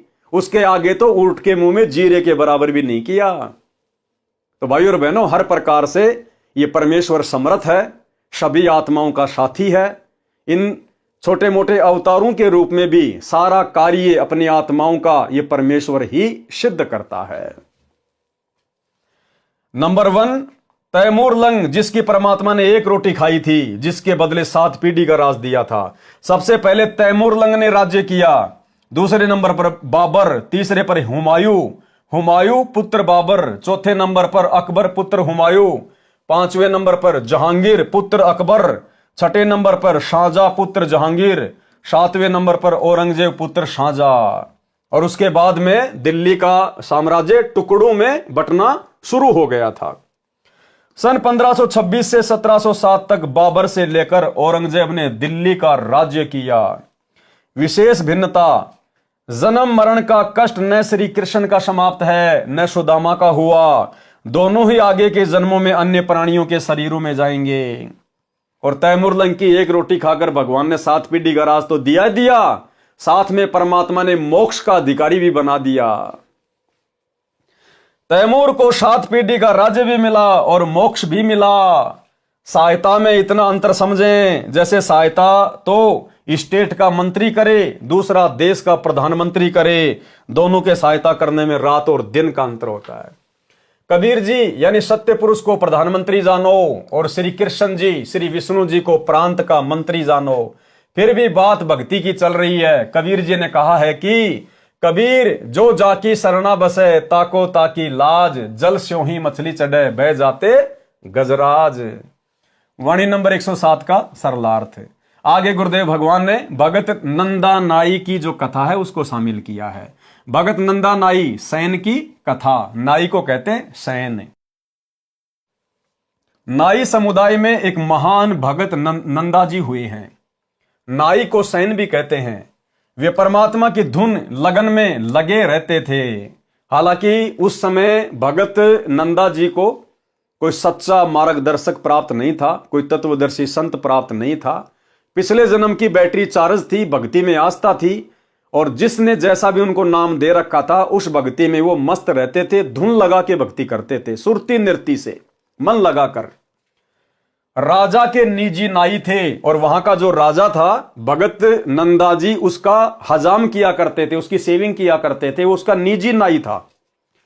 रोजाना राजा की हजामत यानी दाढ़ी काटने जाया करते थे, राजा के सिर की मालिश करने भी जाते थे। भगत नंदा जी एक दिन भगवान की भक्ति में इतना मगन हो गया कि उसको ध्यान नहीं रहा कि मैंने राजा की हजामत करने जाना है। देखो कितनी बड़ी बात है भाइयों और बहनों। आज हमें सच्ची भक्ति मिल गई तो भी हमारा ध्यान ये काल इन मंत्रों पर नहीं लगने दे रहा, भक्ति में नहीं लगने दे रहा। दुनिया भर की टेंशन कुछ तो काल ने दे रखी है। कुछ हम भक्तों ने ज्ञान को अच्छे से ना समझकर दुनिया भर की टेंशन, कारोबार, धंधा हमने भी फैला रखा है और हमारा इस भक्ति पर वो ध्यान नहीं लग रहा। उस सुरती नृत्य से आज हम मंत्र नहीं कर पा रहे जो करने चाहिए, जो गुरुदेव चाहते हैं। और इधर नंदा जी, ना इनको ये सतनाम मिला हुआ था, ना सच्चा गुरु था, और जैसी भी साधना थी उसको तन मन से किया करते थे। भगत नंदा जी एक दिन भगवान की भक्ति में इतना मगन हो गया कि उसको ध्यान नहीं रहा कि मैंने राजा की हजामत करने जाना है। राजा की दाढ़ी बनाने जाने का निर्धारित समय था, वह समय जा चुका था। जैसे मान लीजिए राजा की दाढ़ी सुबह वो 11 बजे करता था प्रतिदिन, लेकिन उस समय वो भक्ति में लीन हो गया और वो 11 बजे का समय निकल गया। अब नंदा जी को पता था कि भाई राजा कितना गुस्से वाला है और भाई आज तो तेरे को परिवार समेत वो कोल्लू में पेलेगा, फांसी पे चढ़ाएगा, सूली की सजा तोड़ेगा। इतना भयभीत हो गया। राजा की दाढ़ी करने जाने का निर्धारित समय था, वह समय जा चुका था। 2 घंटे देर हो चुकी थी। राजाओं की जुबान पर दंड रहता था। जो भी नौकर जरा सी गलती करता था तो उसको बेरहमी निर्दयता से कोड़ों से पीटा जाता था, अचेत होने पर छोड़ा जाता था, शरीर की खाल उतर जाती थी, रो रो कर बेहोश हो जाता था। यह दृश्य भगत नंदा कई नौकरों के साथ देख चुका था। आज उनको वही भय सता रहा था। कांपते कांपते राजा के निवास पर पहुंचे। राजा के पैरों में गिरकर देर से आने की क्षमा याचना करने लगा। भगत नंदा जी जाते ही राजा के पैरों में लौटकर रोने लग गए, पैर पकड़ लिए, क्षमा याचना करने लगा। कहा कि माई बाप आगे से कभी गलती नहीं करूंगा। भगत ने देखा कि राजा की दाढ़ी बनाई हुई थी, सिर में मालिश भी कर रखी थी। भगत सैन को समझते देर नहीं लगी कि किसी अन्य नाई से हजामत तथा मालिश करवाई है। राजा ने पूछा कि ये हजामत करने वाला यानी नाई, आप क्या कह रहे हो? आप पागल हो गए हो क्या? भगत नंदा जी ने कहा, महाराज आज मुझे ध्यान नहीं रहा, मैं भूल गया, मैं आपके दाढ़ी बनाने के समय पर नहीं आया। जीवन में पहली व अंतिम गलती है, कभी नहीं करूंगा। उसका विलाप सुनकर रानी तथा अन्य मंत्री भी आ गए थे। राजा ने कहा कि सैन, आप अभी अभी दाढ़ी बनाकर सिर में मालिश करके गए हो। राजा ने क्या कहा कि भगत जी आप तो अभी अभी मेरी दाढ़ी बनाकर और सिर में मालिश करके गए हो। आप क्या कह रहे हो? आप देर से आए हो? क्या नींद में बोल रहे हो? भगत नंदा जी ने कहा कि नहीं महाराज, आपने किसी अन्य नाई से हजामत कराई है, मैं तो अभी अभी आया हूं। राजा ने सैन भगत के घर पर मंत्री भेजकर पता कराया तो उसकी पत्नी भी रो रही थी कि आज पति देर से गए हैं, उनको दंड दिया जा रहा होगा। मंत्री ने पूछा कि क्यों रो रही हो बहन? भगतमती ने बताया कि मेरे से गलती हो गई, मैंने भगत को याद नहीं दिलाया। भक्ति पर बैठने से पहले भगत ने कहा था कि कुछ समय पश्चात मुझे याद दिलाना कि राजा की सेवा करने जाना है, मैं भी भूल गई। भगत भी भक्ति में व्यस्त थे। 2 घंटे बाद उठे तो याद आया उनकी नौकरी जाएगी तो हम क्या खाएंगे, बच्चे भूखे मर जाएंगे, पति को दंड मिलेगा। मंत्री जी तुरंत वापस आए और राजा से बताया कि वास्तव में नंदा तो देर से अभी आया है, इनके रूप में कोई और आया था। अब भाई और बहनों, ये परमेश्वर, ये दयालु परमात्मा, ये सतगुरु रामपाल जी भगवान, ये परमेश्वर करे करावे साइया मन में लहर उठा, दादू सिर दर जीव के आप बगल हो जा। जय हमरा भगत पछोड़ी होई तो हमरा नाम ना लेवे कोई। भाई और बहनों, आज भी वही परमात्मा धरती पे प्रकट है। हर युग में, हर देश काल और परिस्थिति में यही कबीर परमात्मा सतगुरु रामपाल जी भिन्न भिन्न रूप धारण करके भिन्न भिन्न नामों से यहां अपनी आत्माओं के लिए अद्भुत चमत्कार करते रहते हैं, सिर्फ इसलिए कि कलयुग के इस प्राइम टाइम, इस बिचली पीढ़ी तक इन आत्माओं में भक्ति की ज्योत जलती रहे। आज भी वही भगवान है धरती पे और भगवान के गुण बदले नहीं हैं। आप और हम बदल गए, आप और हम जीवों की सोच में फर्क आ गया। आज आप और हमारे विश्वास में कमजोरी आ गई, अन्यथा आज भी यही परमात्मा सतगुरु रामपाल जी भगवान वही सब चमत्कार खड़े खड़े करने को तैयार है, खड़े खड़े करने को। और देखो भाई और बहनों, इसलिए दास बारंबार कहता है कि ये 2 कोड़ी का कुत्ता पवन दास अपनी तरफ से कुछ नहीं भोगता है। जो भी दास को परमात्मा प्रेरणा करते हैं, दास केवल वही करता है, उतना ही करता है। मालिक अंतर्यामी है, हमारे से आगे आगे चलते हैं। मालिक को मालूम था कि आज मुक्ति बोध का जो है ये नंदा नाई की कहानी के ऊपर, कथा के ऊपर वीडियो बनने जा रहा है। और दास ने जैसे ये वीडियो बनाना शुरू किया, भाई और बहनों, उससे 2 घंटे पहले मेरे पास में एक सत्सेवक बहन का व्हाट्सएप के ऊपर मैसेज आता है। उस बहन ने अपनी ऑडियो भेजी और उस बहन ने दास से कहा कि भगत जी, मैं अरुणा दासी बोल रही हूं कर्नाटक से। कर्नाटक में कोई जयपुर नाम की कोई जगह है। उसने कहा कि भगत जी, यहां पर सात संगति रखवाई परमात्मा ने 1 दिन की और आसपास के और भी भगत भाई बहन आए थे। और हमारे भगत जी सिक्योरिटी का काम करते हैं, सिक्योरिटी गार्ड का काम करते हैं। तो 1 दिन की छुट्टी हमारे भगत जी ने ले ली।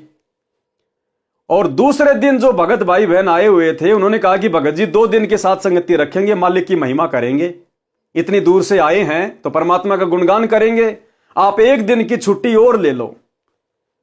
अब उनके भगत जी ने देखा कि नौकरी पे नहीं जाऊंगा तो दिक्कत हो जाएगी, मैं तो उनको बोल के भी नहीं आया, सेठ लोग नाराज हो जाते हैं। लेकिन भगत जी ने दृढ़ता दिखाई और कहा, जब मेरे भगत भाई बहन इतना समय निकाल के परमेश्वर की महिमा के लिए साथ संगति में आए हैं, गुरुदेव को भोग लगाने, ज्ञान चर्चा करने, उनकी महिमा करने, शब्द गाने आए हैं, तो देखा जाएगा, नौकरी रहे ना रहे कोई बड़ी बात नहीं। इस भगवान के लिए, इसकी महिमा के लिए तो राजाओं ने राज्य त्याग दिए, सेठों ने संपत्ति को त्याग दिया, हम तो खाली 1 दिन की बात है। तो उन्होंने ना तो कंपनी में फोन किया, कुछ नहीं किया कि जो होगा सो देखा जाएगा, और कहा ठीक है भगत जी, मिलके परमात्मा का भजन करेंगे, परमात्मा को भोग लगाएंगे, मालिक की महिमा करेंगे। और 2 दिन की साथ संगति वहां पे हो गई। तीसरे दिन जब भगत जी अपनी नौकरी करने जाते हैं सिक्योरिटी गार्ड की, तो भाइयों और बहनों, वहां भगत जी को पता चलता है कि कल भगत जी के रूप में परमात्मा ड्यूटी देके गए। सतगुरु रामपाल जी भगवान भगत जी का रूप बनाकर और ड्यूटी देके गए, ड्यूटी देके। और वही नंदा नाई जैसी हालत। भगत जी ने कहा कि मैं तो कल आए नहीं, मेरे घर पे तो परमात्मा का सत्संग था, साथ संगति थी। बोला नहीं नहीं भाई, आया क्यों नहीं? वो मालिक कह रहा है कि भाई तू कल आया क्यों नहीं? और देख ये तेरा ये तकिया रखा देख तेरी चेयर पे। तो भगत जी ने देखा कि तकिया तो था ही नहीं यहां पे, ये तकिया यहां कैसे आ गया? परमात्मा जी खुद नया तकिया छोड़ के गए अपनी तरफ से, सबूत प्रमाण। उस मालिक ने देखा था कि वो सिक्योरिटी गार्ड चेयर पर बैठा है, वो तकिया रखा हुआ है। तो उसने कहा कि आप ही तो थे कल यहां पर, और ये तकिया रहा आपका। उसके बाद भगत जी को फिर समझते देर नहीं लगी कि सारा खेल मेरे गुरुदेव भगवान का है, क्योंकि मैंने जरा सी दृढ़ता दिखाई अपने गुरु की महिमा के लिए, साध संगति के लिए, कि नौकरी कोई बड़ी बात नहीं, असंख्य जन्म हो गए नौकरी करते हुए, ये गुलामियां हमने करते हुए, सच्ची सरकार की गुलामी करेंगे, नौकरी रहे ना रहे कोई बड़ी बात नहीं। परमात्मा खुद भगत की जगह पूरी रात ड्यूटी देके गए परमेश्वर। आपको खुद उस बहन की ऑडियो सुनाता हूं भाई और बहनों। अब बताओ, 2 घंटे बाद में दास ने वीडियो बनाना था, और 2 घंटे पहले परमात्मा ने उस बहन के माध्यम से व्हाट्सएप पर दास के पास में ऑडियो भिजवा दी। अब बताओ भाई और बहनों, अब परमात्मा नहीं करवा रहा तो कौन करवा रहा है? मैंने थोड़ी फोन किया उस बहन को। मैं तो आप में से कितने भाइयों को फोन करता हूं, कितनों को व्हाट्सएप पे मैसेज करता हूं, आप भाई बहन अच्छी प्रकार से जानते हैं। मैं तो 2-2 महीने तक आपके फोन भी नहीं उठा पाता। तो इस प्रकार हमें विश्वास होता है कि गुरुदेव भगवान नित हमारे साथ में हैं, और सतगुरु रामपाल जी परमेश्वर जी के विशेष आशीर्वाद से, उनकी दया दृष्टि से ये वीडियो बनाए जा रहे हैं। भाई और बहनों, आपको उस बहन के मुख कमल से सुनाता हूं, अब आप जी स्वयं सुनिए अपने गुरुदेव भगवान की समर्थता, कि जब हम इस परमेश्वर के लिए 2 कदम आगे बढ़ेंगे तो परमेश्वर क्या कुछ नहीं कर देगा। परमेश्वर कहते, जय तू चाले 1 कदम, मैं चालू कदम 60, और जय तू हो जा काठ का, मैं हो जाऊं लोहे की लाठ। कि हे भगत, अगर तू विश्वास करके इस भक्ति मार्ग पर 1 कदम भी आगे बढ़ेगा, मैं 60 कदम तेरे आगे चलूंगा। और जय तू हो जा काठ का, और अगर तूने अभिमान किया, मान बढ़ाई की, तो मैं फिर लोहे की लाठ, फिर मैं तेरा बाप हूं, मैं तेरे से भी ऊपर वाला हूं फिर। तो परमात्मा कहते हैं, भगत बन के भक्ति करेगा तो तेरे आगे खड़ा रहूंगा, तेरे पीछे खड़ा रहूंगा। और अगर जरा सी मान बढ़ाई, अहंकार आ गया, फिर समझ लेना, हिरण्याकुश की छाती भी हमने फाड़ी थी, कंस को भी हमने मारा था, रावण को भी हमने मारा था, फिर हम नहीं बकसते किसी को। तो अब आपको बहन के मुख कमल से सुनाते हैं परमात्मा ने क्या चमत्कार किया। यानी भाई और बहनों, हमें विश्वास होना चाहिए, ये भक्ति युग चल रहा है। आने वाले समय में खड़े खड़े चमत्कार होंगे, इस प्रकार के खड़े खड़े। देखो, आज ये विज्ञान है, आज ये विज्ञान है, और आज ये विज्ञान से सारे सब कुछ ये काम हो रहे हैं। टीवी, रेडियो, इंटरनेट जो भी है, ये गाड़ियां वगैरह, ये बसें वगैरह, ये एरोप्लेन वगैरह। अब पहले के समय में क्या था भाई और बहनों, ये विज्ञान नहीं थी। पहले के समय में आध्यात्मिक विज्ञान थी। पहले लोगों की भक्ति से परमात्मा चमत्कार किया करते थे, उनमें सिद्धियां आ जाया करती थी। इस विज्ञान की आवश्यकता नहीं थी पहले। ये तो बहुत ही घटिया और निम्न स्तर की चीज है। आध्यात्मिक विज्ञान, जो सिद्धियों से जो चमत्कार होते हैं, ये विज्ञान नहीं कर सकती। लेकिन वर्तमान में लोगों के पास में आध्यात्मिक शक्ति नहीं है, भक्ति नहीं है, इसलिए विज्ञान का सहारा लेना पड़ रहा है। और पहले के टाइम पे ये विज्ञान नहीं थी। पहले के समय में भक्ति हुआ करती थी, लोग अपनी तपस्या करते थे, भक्ति करते थे, मंत्रों का जाप करते थे, मर्यादाओं में रहा करते थे, जिस कारण से उनके साथ में चमत्कार हुआ करते थे, उनके अंदर वो सिद्धियां आ जाया करती थी। और वो सिद्धियों से कुछ भी कर सकते थे, कुछ भी। तो भाई और बहनों, वर्तमान में आप और हमारे पास में वो भक्ति है जो भक्ति सतयुग में नहीं थी, त्रेता में नहीं थी, द्वापर में नहीं थी। फिर भी लोगों ने अपने पिछले जन्मों की भक्ति से बड़े बड़े चमत्कार कर दिए। आप और हमें तो परमात्मा ने वास्तविक भक्ति दे दी। और गुरुदेव कहते हैं जो तुम सुमरण कर रहे हो इसमें 24 सिद्धियां हैं, 24 सिद्धियां। लेकिन आप लोगों ने सिद्धियों का प्रयोग नहीं करना। ये सिद्धियां तुम्हारे ऊपर जब कोई संकट आएगा ऑटोमेटिक अपना काम करेंगी, ऑटोमेटिक। तुमने इन सिद्धियों से कार्य लेने की जरूरत नहीं है, अन्यथा मर्यादा खंडित हो जाएगी। जब तुम्हारे ऊपर कोई आपत्ति आएगी, इस भक्ति की शक्ति से ये सिद्धियां ऑटोमेटिक तुम्हारे साथ रहेंगी, ऑटोमेटिक अपना काम करेंगी। इसलिए भाई और बहनों, आप और हमने डरने की, घबराने की जरूरत नहीं है। समर्थ हमारे साथ में है, समर्थ की सच्ची भक्ति हमारे पास में है। हमने केवल डरना है तो मर्यादा टूटने से, कि हमारी भक्ति पंचर ना हो जाए, हमारे गुरुजी नाराज ना हो जाएं। आने वाले समय में यह परमात्मा खड़े खड़े चमत्कार करेगा। चमत्कार तो आज भी कर रहा है, साथ में तो आज भी है। वो सिद्धियां आज भी हमारे साथ में बराबर काम कर रही है। तभी तो हम इस घोर कलयुग में हर प्रकार से संघर्ष करते हुए भक्ति कर पा रहे हैं। अन्यथा ये भक्ति काल एक सेकंड भी आपको इस भक्ति पे नहीं टिकने दे, एक सेकंड भी। अगर गुरुदेव भगवान का विशेष आशीर्वाद और ये भक्ति की शक्ति ना हो तो अब सुनिए बहन के मुख कमल से किस प्रकार से गुरुदेव भगवान ने, जिस प्रकार नंदा नाई के लिए परमात्मा ने नंदा नाई की जगह नौकरी की, राजा की हजामत बनाई, सेविंग की, इसी प्रकार अपने भगत के लिए, अपने सत्सेवक के लिए गुरुदेव भगवान ने सिक्योरिटी गार्ड की नौकरी की। सुनिएगा भाई और बहनों। सत्साई पवन भाई विजयपुर कर्नाटक में 2 दिन की सत्संगति थी अरुणदास जी के घर में। तो सभी भाई भगत आए हुए थे। भगत जी ना हमारे सिक्योरिटी ड्यूटी करते हैं वो, तो सिक्योरिटी की ड्यूटी के एक दिन छुट्टी ले लिए। भगत भाई आए थे ना उस दिन, तो दूसरे दिन जाना करके बोले वो काम पे नहीं गए, नहीं जा पाए। तो सभी भाई भगत बोल रहे थे कि भगत जी आज एक दिन की छुट्टी ले लो करके। भगत जी थोड़ा डर रहे थे, तो भगत जी ने क्या किया, परमात्मा के ऊपर भरोसा रख के परमात्मा को दंडवत प्रणाम किया। परमात्मा के चरण को सब के चिंता छोड़ के उस दिन भगत जी ने छुट्टी की। तो भगत जी के रूप में परमात्मा ने वही जगह पे जाके सिक्योरिटी की ड्यूटी की। परमात्मा ने उधर प्रमाण के लिए तकिया छोड़ के गए। परमात्मा ने भगत जी के रूप में ड्यूटी करी। परमात्मा ने भगत जी नाइट ड्यूटी। सत्साई भगत जी पवन भाई, सत्साई और सत्साई पवन भाई।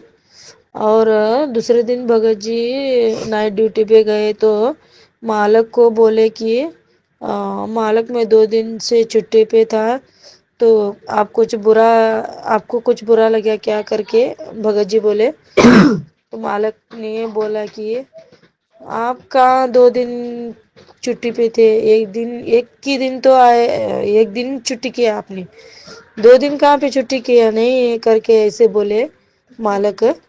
तो भगत जी उनको पूछे ये तकिया किसका है मालक, दूसरे को लगाए थे क्या ड्यूटी पे करके बोले।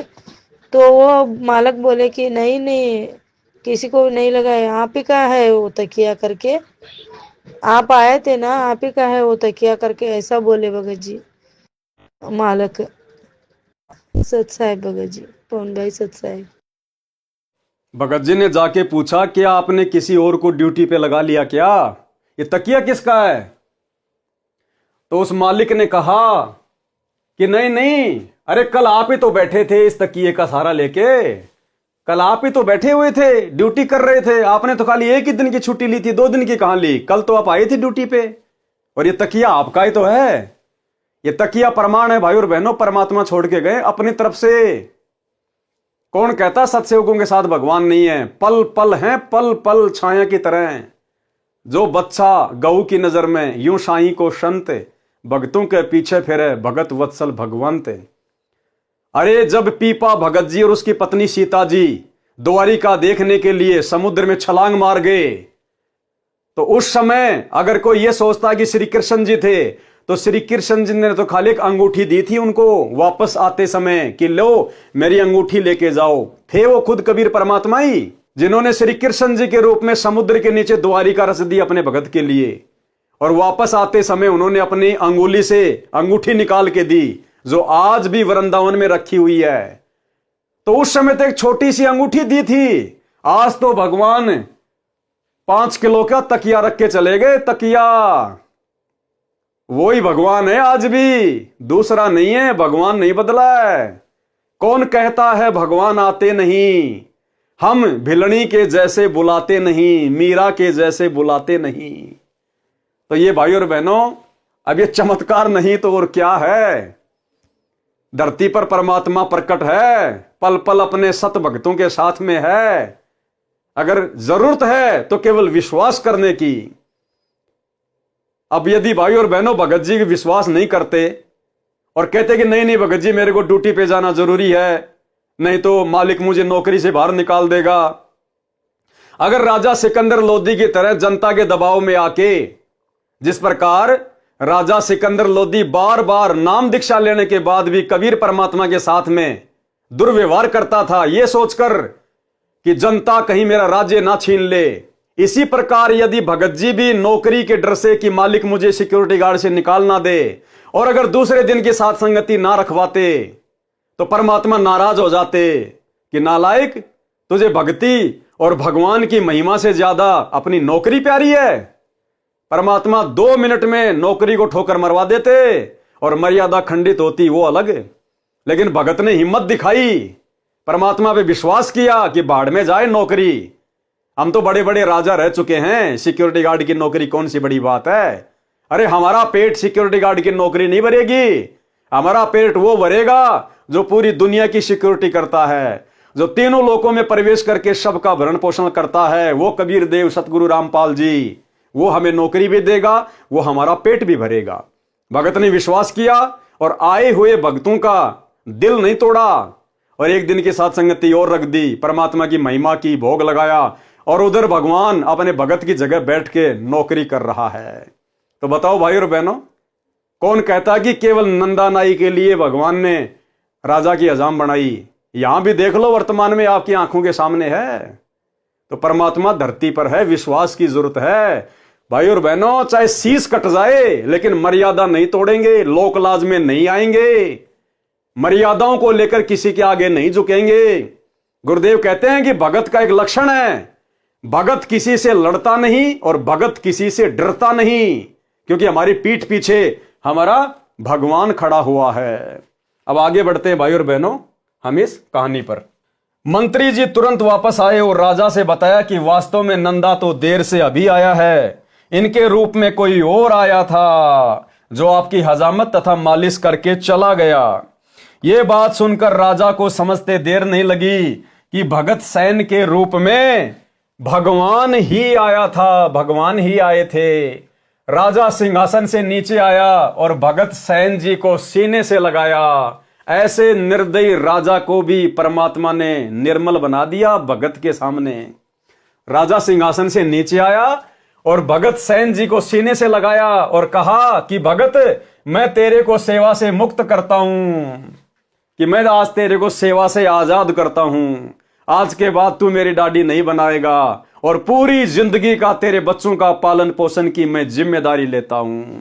देखो, थोड़ा सा विश्वास, भक्ति में ध्यान दिया उसने भक्ति में ध्यान दिया, लगन लगा के निरंकार भाव से अपनी भक्ति में मस्त था, सब चिंताओं को छोड़कर। देख लो, जरा सा भक्ति में ध्यान क्या लगाया, परमात्मा ने आजीवन का सुख दे दिया, आजीवन का सुख। तेरे को राज दरबार में दरबारी रखता हूं। मेरे को दोष लगा है कि भगत के स्थान पर भगवान ने मेरी दाढ़ी बनाई, सिर की मालिश की, मैं इस पाप को कैसे धो पाऊंगा।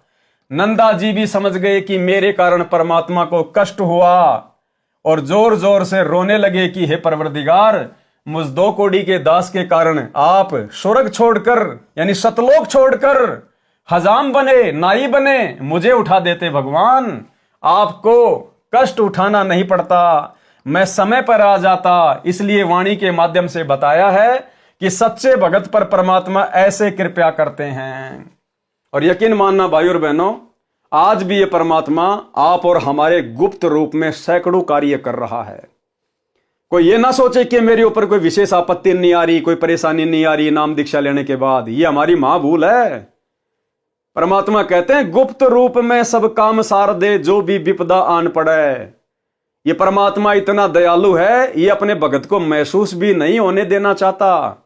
उसके कष्टों को जो उसके ऊपर उसके प्रारब्ध के हैं उसको दुखी करने हैं, ये परमात्मा हमारे असंख्य कष्टों को तो ऐसे समाप्त कर देता है, भगत को महसूस भी नहीं होने देता कि तेरे ऊपर कोई संकट आने वाला था। ये ऐसा दयालु भगवान है। यदि आज हम इनकी शरण में ना होते भाई और बहनों, हमारा अता पता नहीं होता आज हम कौन सी जेल में पड़े होते, कौन सी जेल में या कौन सी हॉस्पिटल में सड़ रहे होते आज हम। तो ये दीन दयाल है। हमें इस परमेश्वर के गुणों को बारंबार याद करते रहना चाहिए। और शौपन में भी हमने मर्यादा तोड़ने की सोचनी भी नहीं है, तोड़ना तो बहुत दूर की बात है। वाणी नंबर 108 का सरलार्थ। इस वाणी में महाराष्ट्र के भगत नामदेव जी पर परमात्मा की कृपा का वर्णन है।